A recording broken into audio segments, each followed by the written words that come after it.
शिक्षकगण और मेरे प्रिय साथियों, आज हम कारगिल विजय दिवस के उपलक्ष्य में मैं एक कविता प्रस्तुत करना चाहूंगी जो कि महान कवि हरिओम पवार के द्वारा रचित है। मैं केशव का पांचजन्य भी गहन मौन में खोया हूँ, मैं केशव का पांचजन्य भी गहन मौन में खोया हूँ, उन बेटों को श्रद्धांजलियां लिखते लिखते रोया हूँ। उसके माथे की कुमकुम बिंदी वापस लौट नहीं पाई है, चुटकी नटपाजेब भी ले गई कुर्बानी की अमराई है। उन बहनों की राखियां जल गई है बर्फीली घाटी में, बेटी के गठबंधन कोए हैं कारगिल की माटी में। उस पर्वत पर कितने सिंदूरी सपने दफन हुए होंगे, उस पर्वत पर कितने सिंदूरी सपने दफन हुए होंगे। 20 बसंतों के मधुमासी जीवन हनन हुए होंगे, 20 बसंतों के मधुमासी जीवन हनन हुए होंगे।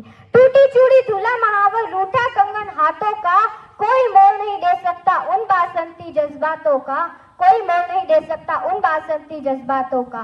जो पहले पहले चुंबन के बाद लाम पर चले गए, नई दुल्हन की सहज छोड़कर युद्ध काम पर चले गए। उनको भी मीठी सलवट की याद रही होगी, उनको भी मीठी करवट की याद रही होगी। उन आंखों के दो बूंदों के आगे सातों सागर हारे हैं, जब मेहंदी वाले हाथों ने मंगलसूत्र उतारे हैं। वो गीली मेहंदी रोई होगी चुपके चुपके घर के कोनों में, ताजा काजल छूटा होगा चुपके चुपके रोने में।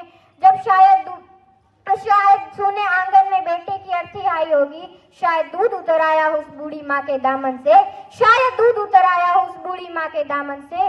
वो विधवा पूरी दुनिया का बोझा सर ले सकती है, वो विधवा पूरी दुनिया का बोझा सर ले सकती है, जो अपने पति के अर्थी को भी कंधा दे सकती है।